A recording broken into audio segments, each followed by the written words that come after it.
باللہ من الشیطان الرجیم بسم اللہ الرحمن الرحیم۔ اسلام میں بچہ گود لینے کی اجازت ہے، لیکن اس کے کچھ مسائل ہیں۔ اگر فرض کیجئے کہ لڑکی گود لی جائے تو کوئی حرج نہیں ہے، اسے ماں باپ بن کے پالا جا سکتا ہے، لیکن جب لڑکی بڑی ہوگی تو ایسی صورت میں چونکہ یہ حقیقی باپ نہیں ہے، لہذا لڑکی پر لازم ہوگا کہ وہ اپنے باپ سے حجاب کرے، اور باپ پر بھی لازم ہوگا کہ وہ بچی کو کسی طرح سے ہاتھ نہ لگائے، چھوئے نہ، اس لیے کہ یہ ایک نامحرم لڑکی ہے، نامحرم بچی ہے۔ اگرچہ اس کو باپ بن کے پالا ہے، مگر اس کے باوجود نہ اس کو ہاتھ لگا سکتا ہے، بلکہ نہ بے حجاب اس کو دیکھ سکتا ہے۔ یہ صورتحال ہے جب اگر لڑکی گود لی گئی ہے، اور اگر لڑکا گود لیا گیا ہے تو ایسی صورت میں مسئلہ عورت کے لیے پیش آئے گا جس نے ماں بن کے اس کو پالا ہے۔ لہذا جیسے ہی بچہ ممیز ہوگا،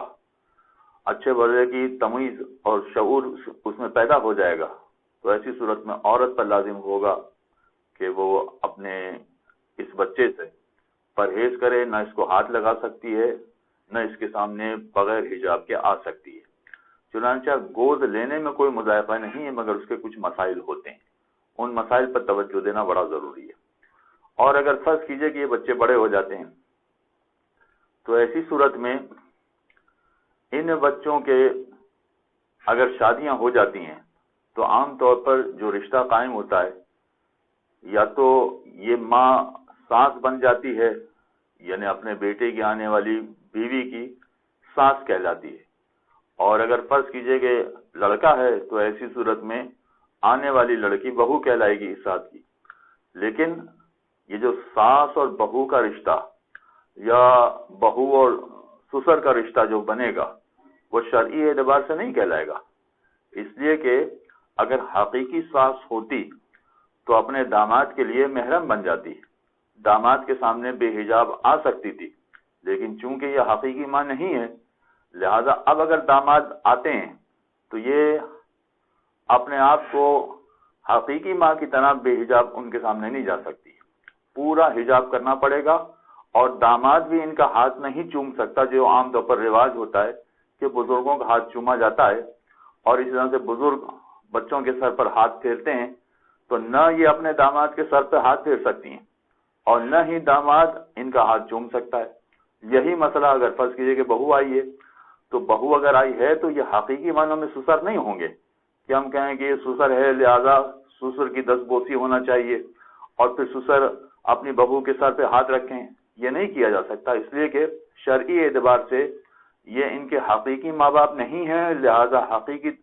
ماں باپ والا رتبہ نہیں ملے گا اور ان کو حجاب کرنا پڑے گا۔ اور یہی مسئلہ جیسا کہ عام طور پر دیکھا بھی گیا ہے کہ بچہ اگر گود لیا جائے تو عام طور پر بچے گود لینے کے بعد پھر اپنے بھی بچے پیدا ہوتے ہیں۔ اگر اپنے بچے پیدا ہوئے تو پیدا ہونے والا چاہے لڑکا ہو یا لڑکی ہو،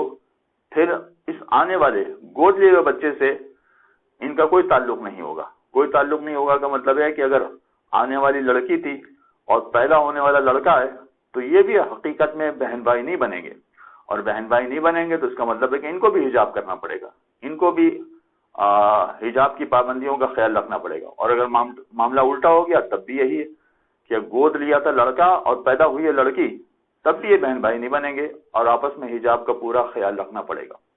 اور اسی کے ساتھ ساتھ پھر میراث کے مسئلے ہوتے ہیں۔ جس بچے کو گود لیا تھا، فرض کیجئے کہ اس سے ماں باپ میں سے کسی ایک کا انتقال ہو گیا تو چونکہ یہ بچہ ان کا حقیقی بچہ نہیں ہے، لہذا یہ وارث نہیں بنے گا، ماں کا بھی وارث نہیں بنے گا، اپنے باپ کا بھی وارث نہیں بنے گا۔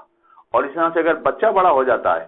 اور اس کے پاس مال و دولت آ جاتا ہے اور خدا نہ کرے اس کا انتقال ہو جاتا ہے تو ماں باپ بھی اس کے وارث نہیں بنیں گے،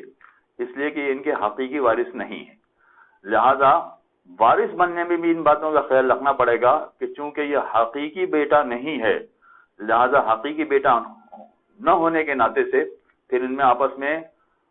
میراث کا اور وراثت کا بھی کوئی رشتہ قائم نہیں ہوگا، کسی کو ایک دوسرے کی میراث نہیں ملے گی۔